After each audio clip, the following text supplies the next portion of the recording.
coming at you live from their secret location in an underwater bunker 2 miles off the Emerald Coast. It's Chimichanga Talk with your host, Deadpool Speaks. And we're back for another round of podcasting. It is me, your host, Deadpool Speaks, and you're listening to Chimichanga Talk. And with me, as always, after his grand debut from the last podcast where he spoke my ear off, it is Bad Juju. How you doing, Bad Juju? Why'd you have to bring that up? You didn't have to. I always have to bring that. You didn't have to. I mean, I didn't have to, but yeah, I mean, I would have preferred. Absolutely. And here's the thing. Today we're actually brought to you by eggs, the cornerstone of everything that's going to be worth a lot of money in the future. So just like Pokemon and Funko Pops, at some point, these things are going to have a ridiculous value, so hoard them as much as possible. Eggs, it's what's for dinner if you're rich. So, guys, I want you to know that there's a lot of things that are going on in the world today, which is A-okay, right? Because you have things like this podcast to get away from. And also our other sponsor is our Hellhounds. You can hear them barking on occasion in the background. They're going to bark regardless of anything because they're Chihuahuas.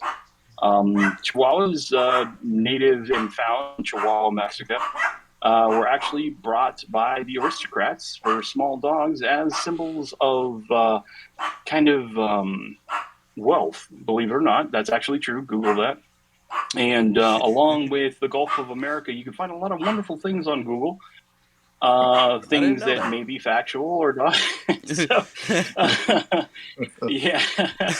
And apparently every map maker now is bending the knee to all these wonderful things that are going on. But Gulf of America is definitely one. Pretty soon, like we've all seen, Gulf of America will be supported by Tostino's Pizza.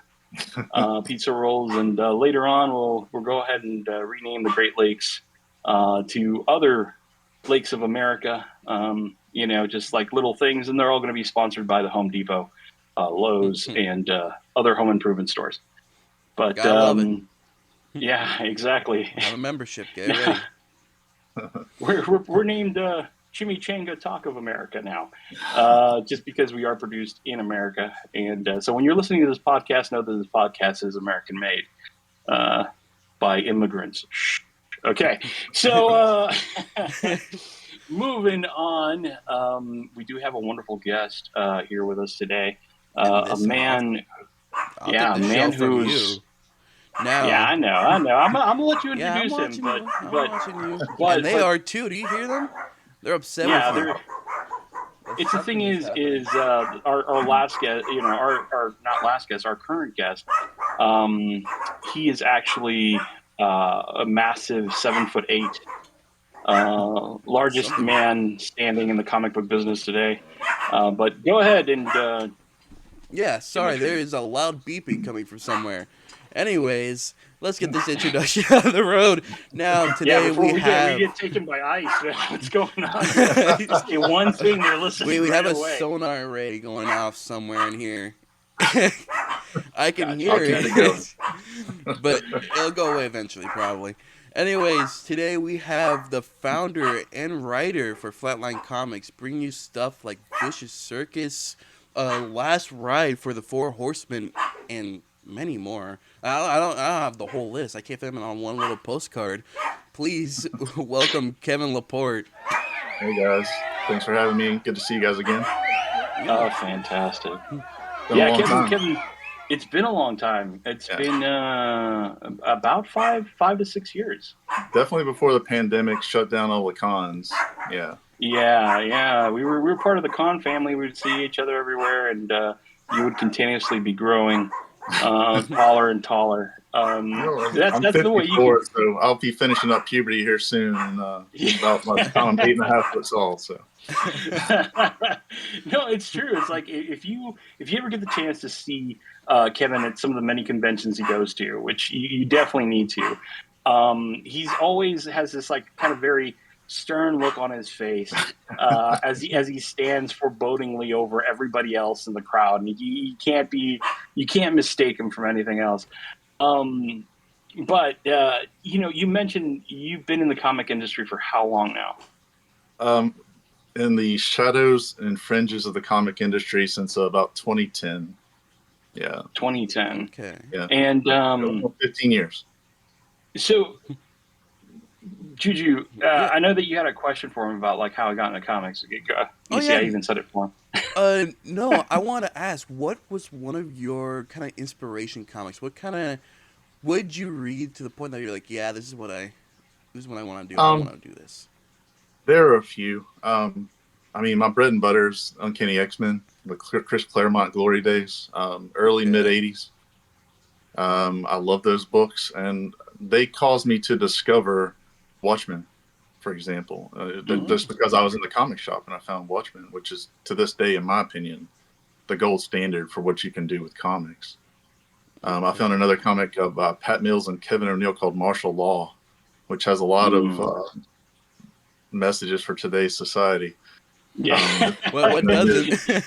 Yeah. This was a superhero who killed other superheroes because they become fascists, and it's still very applicable in today's world, but also back in the '80s. So reading those comics and seeing not just the incredible stories and the way that you could introduce melodrama and morality and fun all in the same space with Claremont, and then finding the messaging and the artistry and just the genius of Watchmen, just the intricate level of storytelling and the social messaging that Alan Moore put out there. It blew my mind, really. I mean, I'm talking, I was 15, 16 years old, and to discover not just great stories about the Hulk and anger management and the X-Men and the social commentary that was woven subtly but forcefully into the X-Men about diversity and working together as one people to save other people to make the world better. It's just really, and then to see the implications of not doing that in Watchmen, where the entire world ends up almost being destroyed by the end of that story. It was an inspiring, and really Watchmen was probably the key book that made me want to write. Okay. Oh wow. Yeah, and go ahead. That's a Watchmen. You barely hear that name now. The times I hear people mention Watchmen, it's the one scene where this guy blows up. But it's a really good pick. Me personally, I really enjoyed Watchmen. I both read the comic.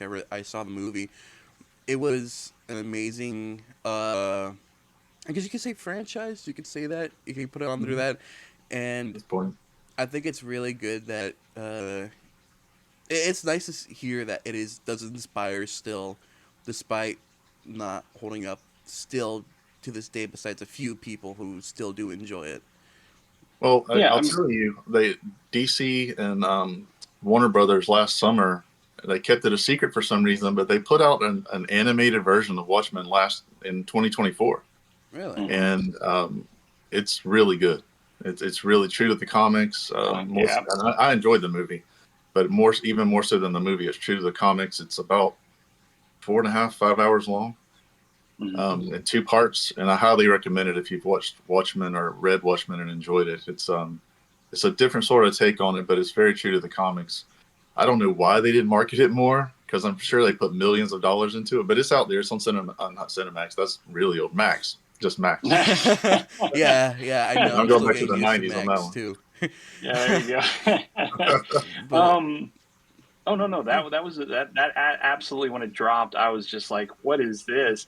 Because like you said, they didn't really announce it much, and I think that goes back to the whole kind of like the source material is just a little too on the nose maybe today. But I mean, Frank Miller was always like that. He was always kind of pulling back the veil on, hey, look at this, and let's expose this for what it is. Let's look at humanity from the darker side, where people were used to looking at comics as kind of an escape from just the regular world. But he kind of thrusted us into it, and then brought those issues into kind of like, hey, let's deal with this with superheroes. Yeah. And I think, which is weird because when you mentioned that, the first thing that I thought of was like, the boys have taken off in a huge, and you could see where they drew inspiration from Watchmen. So you'd think they would have pushed for it more, but how did you like the TV series? I'm curious. I The one thought that they there did. were 2 or 3 brilliant episodes of that series, and it kind of got over the top by the end. Mm-hmm. But in particular, the one I remember the most was the origin episode of Looking Glass. And Oh yeah, just an incredible. That first scene in the carnival is so damn good because it harkens back to the original ending of Watchmen with the weird telepathic squid yeah, that tries yes, to destroy so much of the Earth's population. But it happens. You get to see that for the only time in live action in the first episode, the first few minutes of that episode, and it blew my mind in the actor's performance for Looking Glass, who was kind of a surrogate replacement for Rorschach. But just a really great performance. I love that episode, and there's a lot to like about that series, but it kind of lost me by this last 2 or 3 episodes. Yeah, I think it was trying to veer too far to one side when they started seeing, okay, what this could be. Um, Hollywood has a weird way of kind of turning things around on us. We going one way, we're really excited, and then it goes another. So, but let's bring it back to your humble beginnings, like because you made your start, and I'll let you kind of go into it, because you said that this is what made you want to write.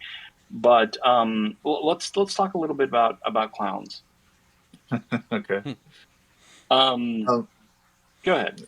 well, I didn't start writing until I was almost 40. Just career and college and previous marriage and just being busy with life. I actually owned a comic book shop in the aughts in Mobile. And so I didn't really have time to write, but my old friend and longtime partner Amanda Rachels was looking for someone to write like a sample script for a submission she wanted to do to one of the comic companies. And so I wrote a little 8-page Doom Patrol script, and she illustrated that, and we enjoyed working together. And we decided to keep doing that, and we're still doing it. But back then, we ran across an online competition called Small Press Idol, which was riffing on, of course, American Idol. I guess today it would have to be called Small Press American Idol since everything has to have that Yeah, word. Yeah, you have to have a little patriotism and everything. And we still have several friends from that competition. We placed second, which ended up being a good thing because the winner got to sign a contract with this little publisher that never did anything with it. And so we didn't have a contract with anybody. And what we wanted to do, we're both horror nuts, and we wanted to make a story flipping some horror icon on its head and using it as a sort of anti-hero force for good rather than the typical way that you see them portrayed in like kitschy horror movies. So we decided to do clowns, Killer Clowns. She's a big fan of It and Pennywise. And so our clowns kill child abusers instead of killing kids. And so they sort of rescue the kids and then indoctrinate them into the circus where they can become more powerful versions of themselves and defend themselves. So we called that book Clowntown at first. And the clever thing about that was that it rhymes. It's just sort of the easy out. But a few years later, and we completed the whole story under that title. But I had a brainstorm one day and we changed it to Vicious Circus, and it's been Vicious Circus ever since. And we've produced going on 500 to 600 pages of material with Vicious Circus since 2009, 2010. Yeah, special Christmas episodes that you've released, Christmas comics. Yeah, it's been fun. Little Yeah, offsprings. yeah. I wanted to diversify the line a few years ago. It was doing really well, and Amanda only has so much time in the day to draw, so I brought in a couple of other artists, Oscar Pinto on the Halloween book. We did 4 years of that book, 24 pages, a special every Halloween. So now I have these 96 pages of amazing Halloween stories with beautiful art by Oscar Pinto, whose work reminds me of Bill Sienkiewicz, who's worked for Marvel for many, many years, X-Men and New Mutants and things like that. Super Okay. proud of that. And I did one with Carlos Tron and Guillermo Medeiros for Christmas that we just also finished up. So those are the last installments of those. But my goal was to have a beautiful 96-page hardcover book of Christmas stories and Halloween stories featuring our insane clowns. And we did it. So this year we're going to bind those into hardcovers at the holidays. So we'll have a Halloween hardcover and Halloween, and then in December we'll launch the hardcover for the Christmas stories. I'm super proud of those books. That is absolutely amazing. Yeah. And you I guess you kind of mentioned how you drew the inspiration. I mean, like it started from a collaboration, but where do you get your inspiration for all your other original ideas? Like, because a lot of people, try to pull from material that they know of, but a lot of your stuff is very unique. It depends, and honestly, I do a lot of driving. I always have, just road trips for this or that, either on vacation. These days, I'm doing some like drone photography, Panhandle, and all parts of South Alabama. And I'll just get an idea from something I see or something I hear. It could be from music, from lyrics from a song. Um, the clown thing was something Amanda and I came up with together. We were watching a lot of Hellraiser and Stephen King back in the day, and sort of blended those ideas together with clowns and Cenobites. That sort of fueled what Vicious Circus became, and it's evolved a lot more than that over the years. Hmm.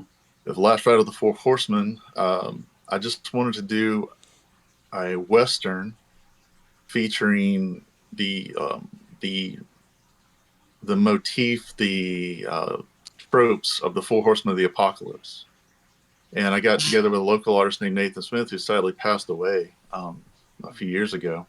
Hmm. But he had the idea to make it steampunk. That wasn't my thing. It wasn't my idea. But when he started sketching out the characters, the designs are so cool and so different than anything I'd seen before in relation to the idea of the Four Horsemen that we rolled with it, and it's still going. I've got 2 more issues of that series. I'm going to close it out at 13 books, and it's come a long way.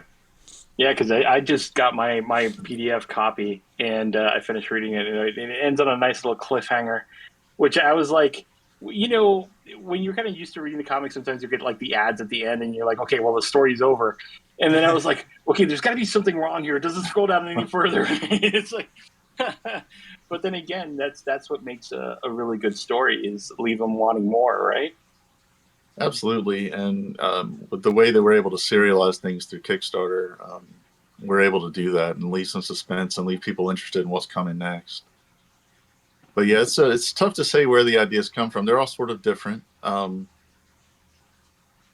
I have just pages and pages of notes on my phone for I have to stop, pull off the road, and jot this down before I forget it. And I believe it or not, I usually come back to those things and create them. I've got 3 new projects in the works, different than anything we've done before. That 2 of which I'm sure will launch this year. And Oh it's wow. been really cool to start from scratch because we're closing out Horseman this year. I've got 2 more issues of that, and it'll be complete. We closed out The Absentee, which was like a reverse possession story where a demon possessed a pilot's body, but the pilot got to possess his body at the same time. So he actually became more powerful than the demon. That was a fun story.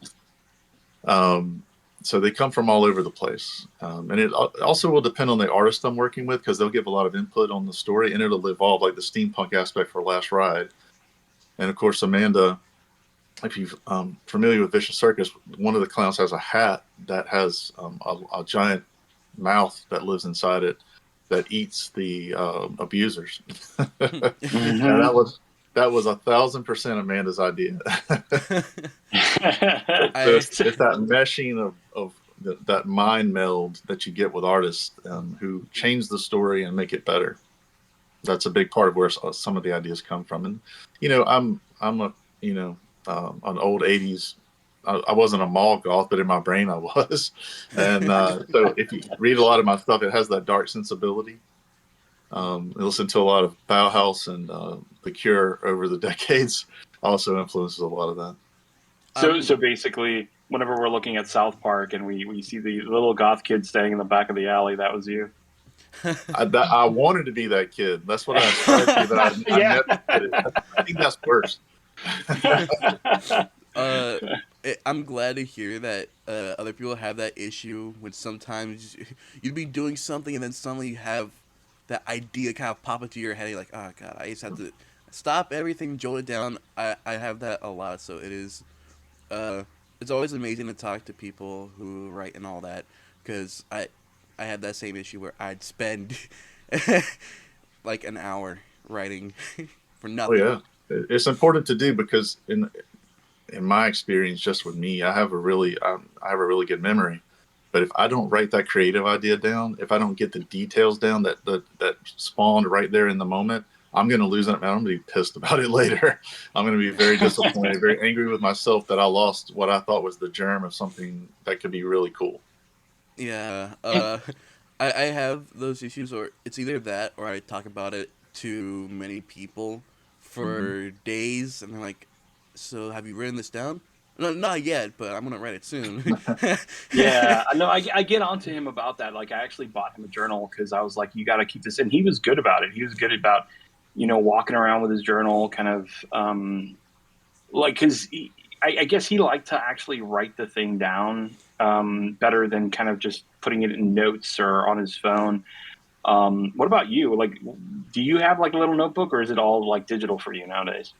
I used to do that on notebooks, but it is completely digital now because I'll just take like a voice note and then come back, open iCloud on my computer, and copy and paste that into like a Google Doc so that I Ah, have it. And okay. then I'll sit here for, like he was, like Juju was saying, just like I'll spend 30, 45 minutes just typing notes, just brainstorming that idea and building it out just spontaneously as much as I can.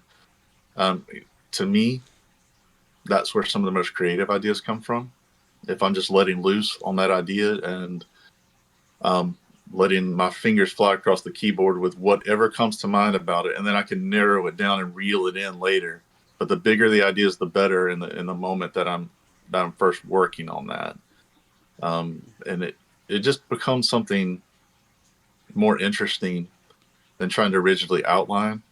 And I can come back and outline later, which is a lot of what I do. But even then, once I start the writing, it could take a hard left turn at any point in the script, and I'm deleting things or moving things to a different doc to say for a different story.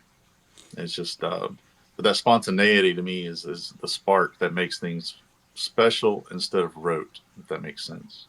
Yeah, Yeah. and like I said, I understand that completely. Sometimes I'd write something that I'm like, "This is not good for this story. That's not how I picture it. Move it somewhere else." And I've done that only once, but still, it's coming back to that Only kind once, of but countless only times. once you started a writer. So, but I already had that moment where I'm like, oh wait, I could use this for something. I built something else off of it. Oh So yeah, it is a lot of writers think they think differently, but most of the time people kind of have that same kind of like conjunction and all that where it sure. just slips back. And speaking of creativity and everything that comes with that, I do have another question, and that is, what are your thoughts on AI and stuff like art, writing? It's used for everything at this point. Eventually, Yeah, cooking. yeah. In terms of creativity, and I'll just confine my answer to comics since that's what I know. I've been doing this project on Kickstarter for about the past 6 months now, where every day I hate myself apparently. Every day I go through every single project on Kickstarter Mm, and write a synopsis of it for my Substack that I write. And what I've discovered, and I was looking at the ones from Tuesday just today, I'm a couple of days behind, and I found two that were using AI explicitly for their cover art. And this is all I won't say porn art, but it's all explicit. it's all explicit. It's all nude women, and they base Kickstarter requires you to disclose if you're using AI in any capacity for writing, for coloring, for art, for anything before you can. And they're not really enforcing this. It's on the honor system. So some people Mm, disclose, other people don't. But you can look at the art and tell that's not a person didn't make that. yeah. Yeah. Um, but it's becoming a little mainstreamed on Kickstarter. I've seen two comics recently that were fully illustrated using AI. Mm, I've seen a few over the months that used portions of AI to illustrate the comic, and they looked horrible. But the last two I saw, they look good, and it's hard to distinguish because they're using a more of an artsy style. Now, my opinion is, um, my approach as a comic creator, as a publisher, is that I will not use AI to create a comic book. Like, as I mentioned earlier, I like that interface with the artist, that symbiosis that makes the book better because there's more than one person working on it. That's more than just my brain. I do write prose and I enjoy that, but it's a different sense of gratification than actually interfacing with another brain of another creative person who may not even live in this country, who comes from a different cultural background that makes this book better by the ideas that they generate. And that's not just in the visual look, but in the themes, the pacing of the story, the some of the characters change because of the way they're illustrated. And you're not going to get that from a computer AI generated image because you're feeding it everything it needs to know to create part of what you want it to look like, and then you refine that down with other verbiage. Whereas another person brings a whole different life perspective and a whole different creative perspective to make that. Right. Now, that said, I don't agree with it. I don't think I would even use it for covers, to be honest. A lot of people do that on Kickstarter, and that's fine. That said, it's inevitable. It's coming. You know, it's just like anything else that develops that people are wary of. But it's going to happen. We're seeing it on Kickstarter, and one of those that I mentioned that was fully illustrated by AI made about $20,000. I mean, that's a really good campaign. Okay. Wow. So somebody generated this whole book with AI. I'm not kidding. I'm not kidding. It was a nice looking book. It did not look like the standard stock wax figure sort of gaping mouth, six fingers characters that Yeah. you're seeing from AI. This looked like somebody with their own distinctive style created it, like painted it. But to his credit, the creator admitted and he disclosed this whole thing was made with AI. He's not trying to obscure it. I have found, and like my most popular article on Substack ever was one where a guy had done a comic book, and every cover was an AI nude cover with gigantic breasts and crotch shots and the whole 9 yards. And it was very refined. It looked like it was made by Hustler or something. But when you opened it up, it looked like it was made by a 9-year-old, like who had never seen female anatomy. It's so poorly drawn. It looked like, I mean, I tried to do it with my eyes closed, and I can't draw with my eyes open. And I called it out for being a bait and switch because if you don't scroll, 30 feet down to the bottom of that Kickstarter page and look at the interior art, you're being sold a bill of goods. And granted, a lot of people that are buying these books with the porn covers just want the covers. They're not looking inside the book. But I just thought it was total garbage to pretend like you're creating a piece of artwork when really a computer AI presence is generating the art on the outside. And what you're getting on the inside is a completely different product. That's totally amateurish. And, that thing has gotten thousands of views and hundreds of likes, that article I wrote, because people feel that way. They feel like they're being cheated out of something, not just because the inside art was different, but because some people are looking for expertise in the art. They're looking for a soul in the art. And when you asked me about comics that inspired me, is AI art going to inspire anybody? Is an AI story going to inspire anybody? Because there's no soul behind it. There's no life experience behind it. There's just whatever verbal prompts or stolen ideas that it's injecting into it. So, I mean, that's my 10 cents. And those 10 cents were the most expensive 10 cents.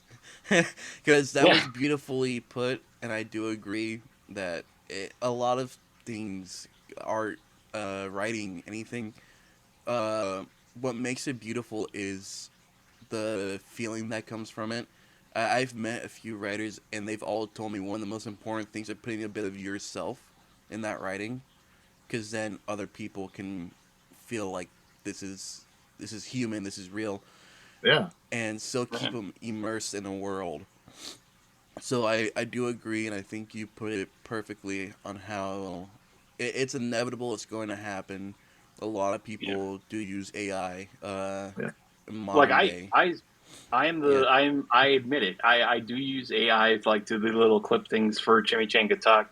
And I told him, I told, Juju is like, I'm not going to go ever create anything that I would sell to anyone else for the general purpose of, doing this. And I love to hire artists like Rover. Rover was our artist for Chimichanga Talk. He created all of our characters out of ideas that we collaborated with.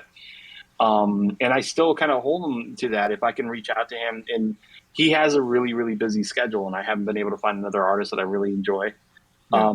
that matches the same style. But I do have to kind of create content, which is like little thumbnails and stuff like that. Right. And sometimes, like, I don't mind leaving the crazy computer generated crap in there Mhm. because it's kind of like on brand for us, we're just a little bit off kilter. But I would never, and I told this to you, I would never create like something where I would want to sell it to a public or create a print or do anything like that to go ahead and kind of use it for that factor. Yeah. Because I'm 100% aware that AI is going to be sweeping through it. It has been. I mean, AI has been around for a long time. It's just now being more publicly accessible. Um, but I agree with your thoughts, and it's sad because I think that out of everybody out there, all these artists that are on different social media, hey, reach out to me. I want to paint. The biggest thing they want to do is cover art. Yeah. You'll find that it's like most artists don't want to dedicate their time to doing a full-on comic. They'd rather just, hey, I could do cover art and make it look amazing because it's a one shot, you know. Yeah. But yeah, no, I get where you're coming from, 110%. Yeah, and I understand why people would want to do it, and why writers would want to do it. It's expensive to hire an artist. And some of them will flake on you, not finish a project, Mm-hmm. and it's difficult. I understand that, but just from my perspective, what I get out of making comics, because we break even making comics, well, we don't see a penny of it in profit. I've never been paid to make a comic, I, but we do break even making comics. But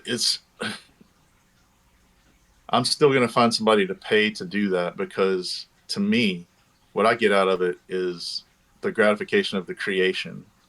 And if Yeah. I'm not creating something myself, why am I doing this?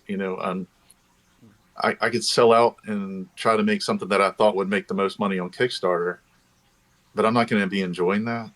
And maybe that's stupid on my part, but that's just how I see it. And like the books that I've got coming out later this year, the new stuff, I really wanted to dip deeper into my own personal well of interest and my own sensibilities, and create something from that, even beyond what we've done before. And at my current level of learning from the last 15 years, instead of just finishing up older projects, which I'm super proud of, but I'm just ready to do something new that's reflective of what I've learned, how much better I've become as a writer and a publisher and a designer.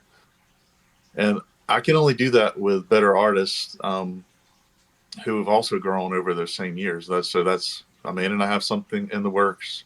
I've got something else with Guillermo, who's did the last couple of Christmas specials, and something also with Carlos Tron, who did the first two Christmas specials. So we've got some cool stuff coming up, and I couldn't do that by spending hours in front of my computer with verbal prompts. It would not Yeah. feel the same, and I wouldn't feel the same about it. I wouldn't love those books like I love them now. So Mm. And one thing is whenever you launch a Kickstarter, you are always in the top there, top tier under comic creation. Which, like you said, there is a slew of just comics inundating, both good and garbage. Also, Kickstarter, and that's kind of like what's really funded you, like your machine, and keeps it going. How hard is that to keep like an independent press chugging along the rails as you do? it's incredibly hard. Like I said, we don't get paid for it. The books pay for themselves. So I'm pleased with that. I don't have to come out of pocket on any of it. By the end of the day, once a book is produced and printed, and we manage the print runs depending on how much the funding is, so that we don't go out of whack there. But they're all very small print runs to keep the finances in check.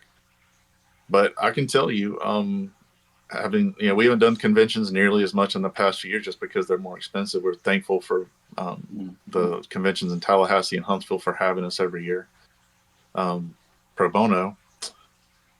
But we've seen people that do what we do fall to the wayside and quit over the years. Many of them, and actually, I'll say most of them. And out of what I would say are our colleagues, people who do the same sort of, we do at this point 8 to 10 books a year, which is ambitious for us. We used to do 3 or 4. So the people that were doing 3 or 4 back in the 2010s, most of them are gone. Our buddy at Cosmic Times, Mark Pierre, is still going. But the people that we would be set up next to at most of the cons, they're not doing this anymore. It got frustrating, or it got financially overwhelming. Conventions got more expensive. Printing after COVID got way more expensive, and it has not come down. Yeah. There was a paper shortage that caused people to be 6+ months late fulfilling some Kickstarters. That was a real thing that happened in 2021 during the pandemic. It was awful. It put some people out of business. And now I never did Diamond distribution to comic shops because I dealt with them as a shop owner in the aughts, and they were terrible to work with. And I thought they would be terrible to work with as a vendor. But a lot of people did, and now they've declared bankruptcy, and they're going to put a lot of people out of business now. So it's dicey, and you have to have a solid plan, and you have to be very conservative with your finances, and you have to rein in your ideas for big, huge projects to smaller projects that take longer to produce, so that you can get them done without breaking the bank, without putting your family and your home in financial peril. But it can still happen. But I just know people that got scared away because it got so much more expensive to do, or their art partners or their writing partners flaked, didn't finish the work, and they were left high and dry with like half-ass products that they couldn't finish. They just didn't have the money, or they didn't have the artistic connection, either on the writing side or the art side, to finish it. So it's super difficult. I'll tell you, there have been years where I started to shut it down. It can be so overwhelming at times trying to do all this, because it's just me and Amanda. Flatline Comics Inverse Press is just me and Amanda. And if you get a book from us and we ship it, one of us put the tape on that box. We're coming up with the ideas. We're keeping the online presence. We're writing, we're drawing, we're interfacing with the artists that are outside of our studio, which is the spare bedroom that you're looking at right now. We're breaking the boxes open when the books come in from the printer. We're doing the pre-press. We're shipping the books out when they come in, and we do every single step. It's just me and her. And do you think that's what makes you successful in Kickstarter, is because you're constantly keeping up with the updates, you're constantly letting everyone know, through social media and everything. I think that's one thing that, as a constant supporter of Kickstarters and stuff like that, because I love supporting, indie artists out there. One big difference that I've always had when working with you is that I know exactly what I'm getting. I know when I'm getting it. And if there are things that are like delayed or kind of moved around, or questions of opinion, you're always the first one to kind of throw it out there. Do you think that's what's made you successful year after year? Yeah, I think being reliable in terms of getting what we've made when we said we were going to make it, and put it in your hands when we said we were going to, makes a big difference. Being transparent when there are problems, like when the paper shortage happened, we were making that second Christmas book that year, and we went through 3 printers trying to get that book actually put on paper, and none of them had paper. And these are huge companies. These are not fly-by-night, local printers. These were huge companies. They had no paper. That was the stock that we needed to make comics. And so you just have to be forthright with your with your backers and say, look, guys, I don't know when this book's going to get printed. We sent out all the digital stuff so you can read the book, but it was 4 months late. And that's crazy because that book was finished by the first weekend of January that year. And then we just had to sit on the files until I could get a printer to be honest with me that they had paper, because they were not honest. The printers that year, they said, yeah, we can print it. And then they took my money and held it up. So I was dealing with 3 different printers that I had paid to print that book, and I had to collect back from 2 of them, and one of them finally got it done. And what's your recommendation? Like when you say that, like what's your recommendation on if you're going to launch a Kickstarter? Should you have everything done already, or is it something that, like I know every situation is different, but at being as successful as you are, kind of getting things through and doing the volume that you're doing, right? What's your recommendation for kind of handling that? For me, for the way we do things, I want that book 95% done before I push the launch button, because something's going to come up one way or another. If you don't, that's going to delay you. And even when you have it 95% done, something's going to happen that could push it back a few days or a few weeks even. But especially if you're starting out, you don't know what you're doing on Kickstarter. You're just getting the feel for the environment. Have it done before you start. And I'm saying that's backwards, because you got to come up with the money ahead of time to pay for it and then recoup that money from the crowdfunding. But if you want a more stress-free experience, have your book done, have it ready to go. And also, you're doing a lot of positive customer service when you deliver a Kickstarter book within about 2 to 3 weeks of the end of the Kickstarter. That's unusual. Some people do it, but it's rare on Kickstarter. And that's just some people have a different strategy where they're funding up front and they'll show pages that they made, but maybe they have 2/3 of the book left to illustrate. Maybe they only show one cover, but they've got a couple of other covers coming. That's not a good idea. But have it done if you're new, and you're going to enjoy it a lot more and be a lot less stressed when your book is delayed because the printer messed something up, or your artist got delayed because they got sick, or their laptop died and they lost the files, or I mean, I could go down a long list of things that happen. But I can relate a story of an experienced Kickstarter crowdfunder who made about $45,000 on a book unexpectedly. And I think they expected to make about a quarter of that much, and it blew up. And then they were dealing with much larger numbers, a much larger print run, and they got overwhelmed, and like not just in terms of the work that was needed to get it done, but they got emotionally overwhelmed. And that book came out 2 years late. It was a 30-page comic. It came out 2 years late because they were so overwhelmed. And then they were getting blasted in social media. They were getting blasted in the comment section on their Kickstarter page. And they just kind of went into hiding. They did ultimately finish it. But if you keep somebody waiting 2 years, you've destroyed your audience. And there's enough attrition on Kickstarter as it is with audience, just because of some things that are going on there, to not have to deal with that kind of fallout from what was a great success suddenly becomes a great failure. Have it done up front. That's my recommendation. And do you think covers sell a book more? Because like you've mentioned it twice prominently that, it's like, well, do you think covers really are what kind of sells people into putting the money in as much as the story? And Kickstarter, absolutely. I think there are people looking more for stories, but I think the way Kickstarter is configured right now and the way that they're handling things right now, the covers are absolutely driving most of the revenue. I'll give you some real numbers. For December, all the Kickstarters that launched in December just finished up last week.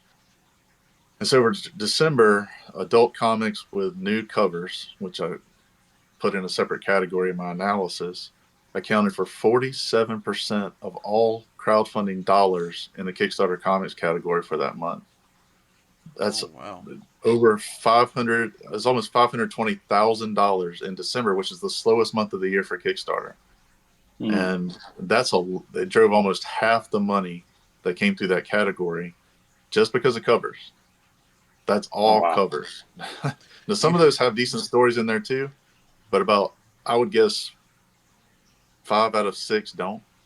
That the story is an afterthought. They're just selling probably anywhere from 4 to 16 or 20 different nude covers.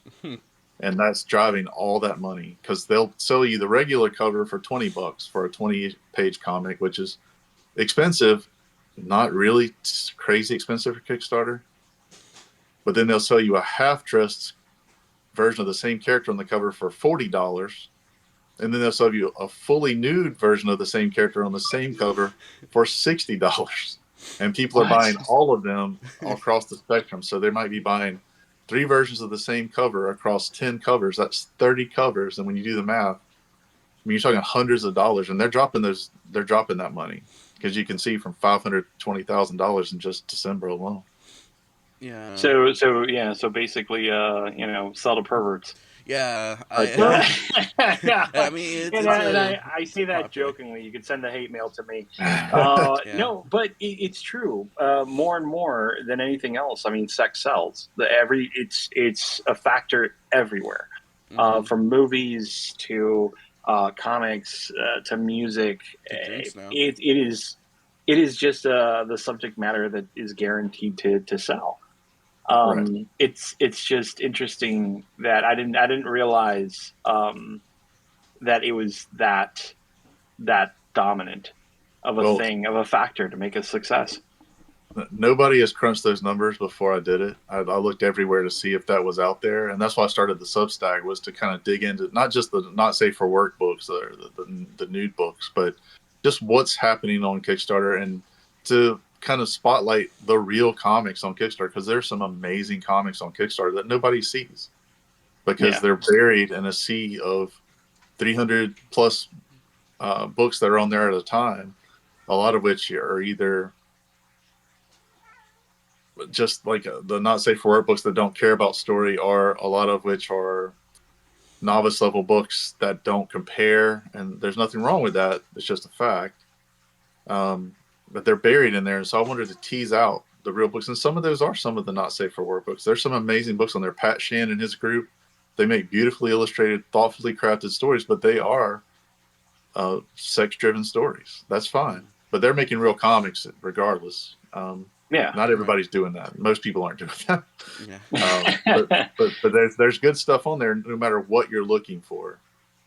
Just a lot of it is buried. I'll see some with 14 backers, and I'm looking at the art and the covers. I'm like, why isn't anybody seeing this book?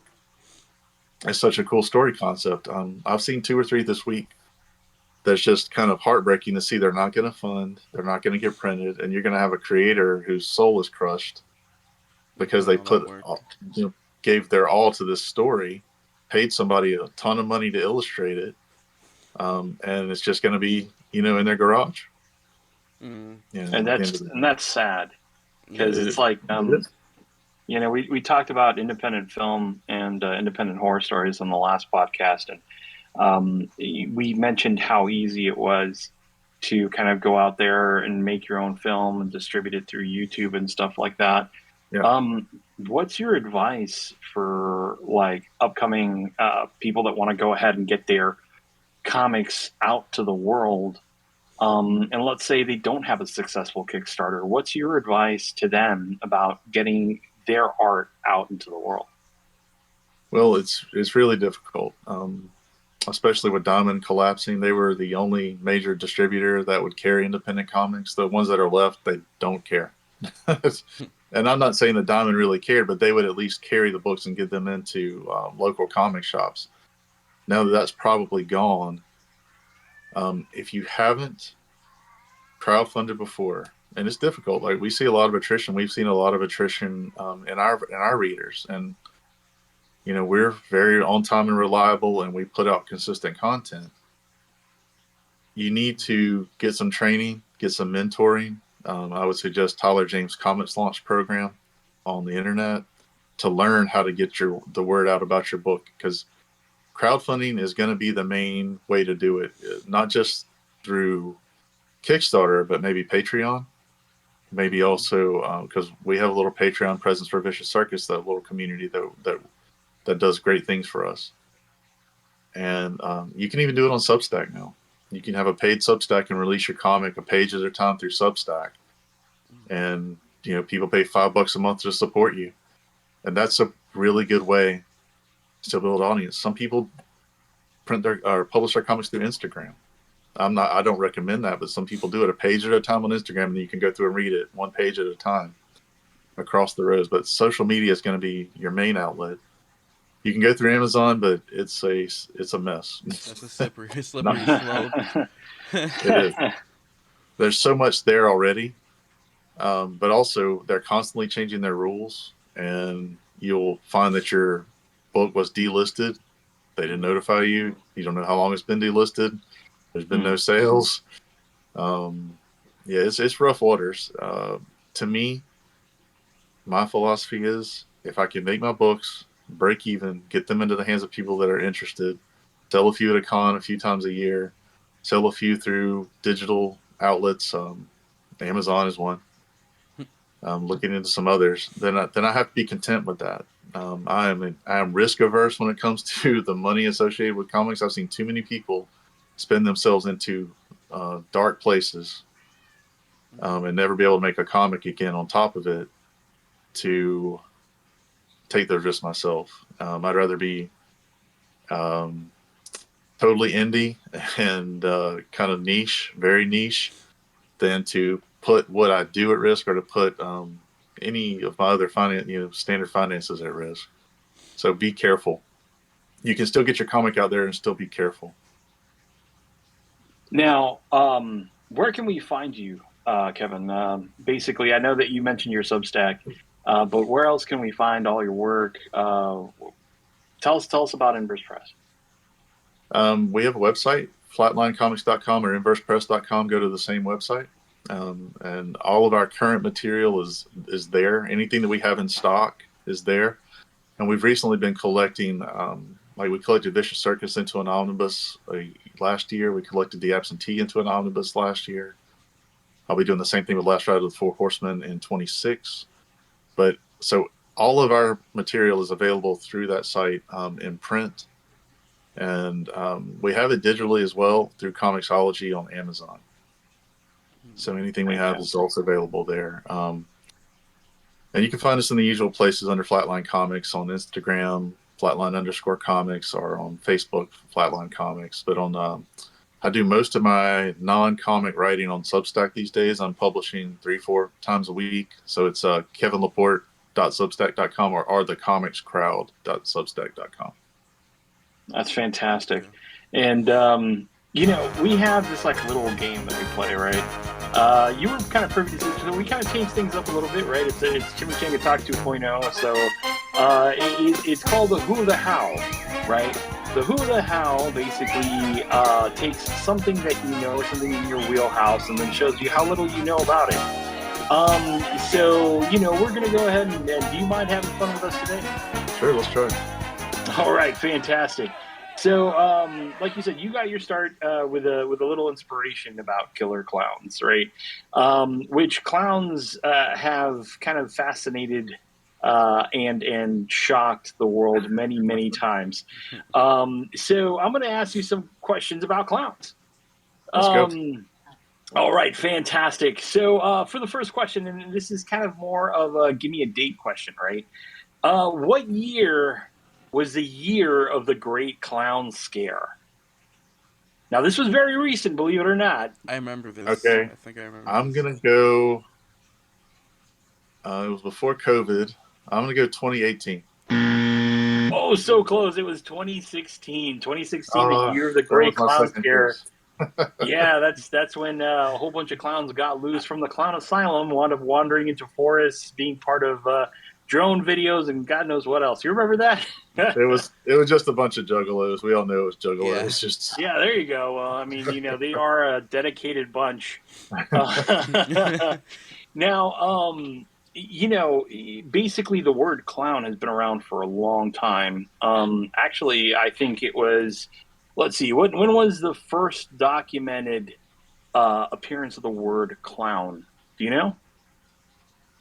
No, but so I will guess 1527. Holy smokes, you're coming real close. 1560 Oh my god. was So the close. first written documentation of the word clown in English. I was around back in those days, so I was trying to You were just a shy 5'9" at that time. That's right. So okay, and this is also kind of down that alley, and I'm pretty sure you explored this. What does Clown Alley refer to? Clown Alley. It is an actual technical term. Is it the part of the circus where the clowns put on their makeup, things like that, in preparation for the show? We'll go with that. Boom. Yes. It's a backstage area where clowns dress and store their props. Yeah.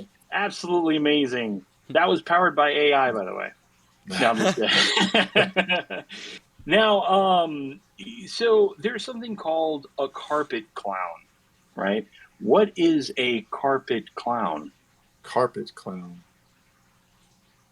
Is that a clown that does acrobatics while the other clowns entertain with gags?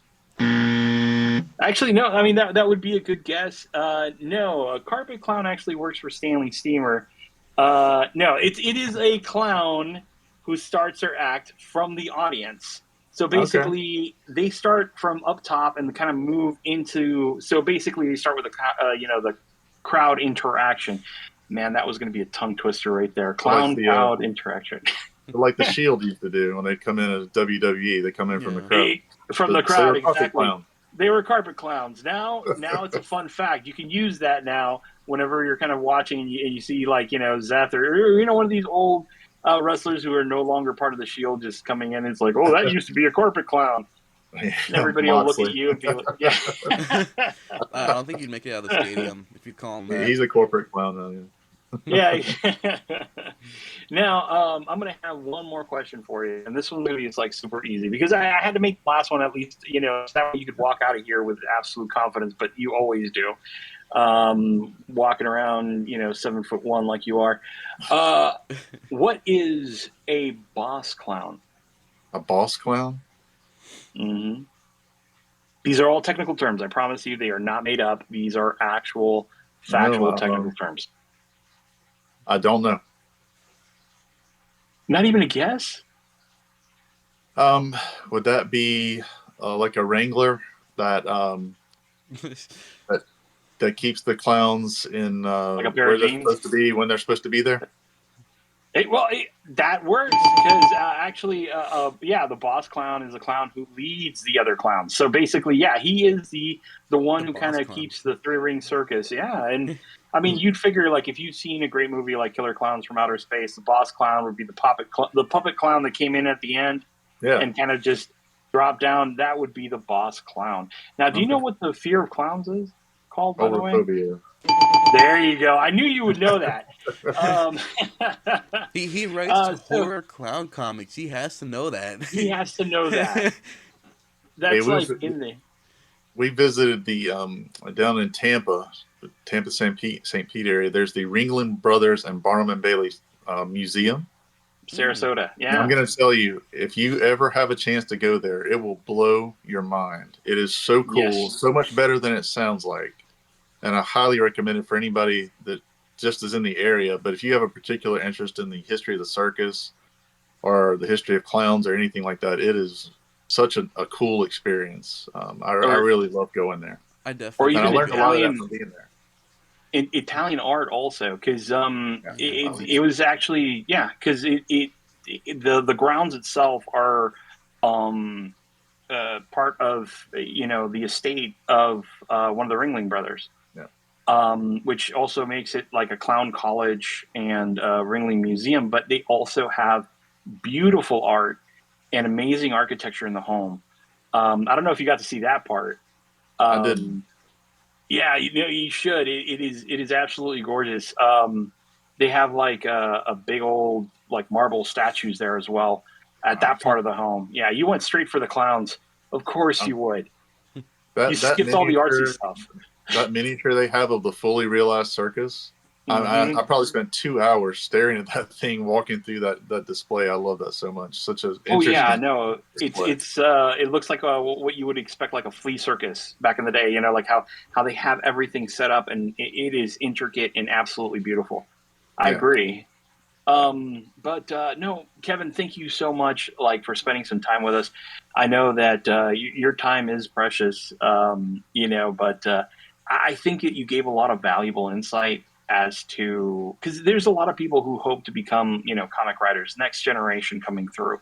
And now with all these valuable tools that they have at their disposals, sometimes they know what to do with it and sometimes they don't. Yeah. But I think your overall advice is fantastic. And, if you had to leave with one thought. Oh, I think you muted yourself. Come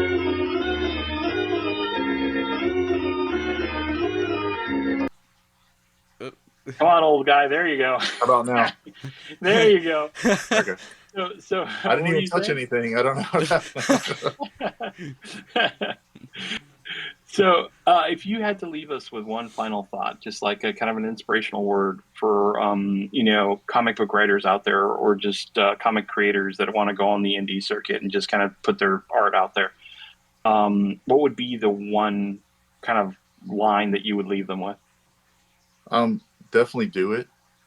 Don't hesitate to do it, but do your homework first. Learn, go look at scripts from accomplished comic writers. They're all over the internet. See how they write, how they break down pages, and then set small goals for yourself. Write short stories. Write an 8-page comic or a 4-page comic. Don't try to make the Lord of the Rings of comics. Keep it simple, but do it. Absolutely do it. Partner with an artist and make a 4 or 8-page comic, and then do a few more of those and get better at it. See what you did wrong, see what you can improve on, and learn from it. But definitely do it. Don't wait till you're 40 years old like I did to get started. There's a lot of learning that goes on over the decades, not just in the short term, where you learn what you're good at and how to be better at it. So that's fantastic advice. Fantastic. So basically the Shia LaBeouf, just like Jeremy Branch from last podcast gave the Shia LaBeouf as well. Just do it. Right. It all comes back to Shia. All comes back to Shia. Yep, exactly. And guys, thank you so much for listening in. These has been absolutely brilliant words. Remember, you can find Kevin at Inverse Press or flatlinecomics.com. Both of them lead them to where you need to go, plus all the social media. Remember, just do it is not only the term, but it's just American do it. Remember, that's the key for now. And Kevin, thank you so much for being on this episode of Chimichanga Talk. Now remember, we're going to be back next week with another wonderful guest covering all sorts of different subjects and topics.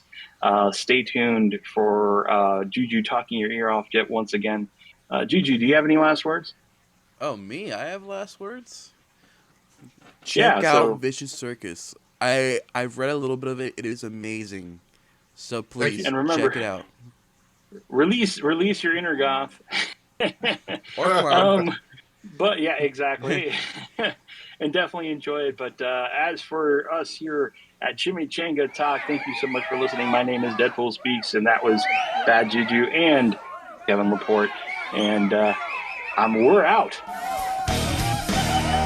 Thank you for listening this week, and remember, just like always, we will be back next week with another great guest and more adventures from the land of Chimichanga Talk. So tune in next time, same Deadpool time, same Deadpool channel.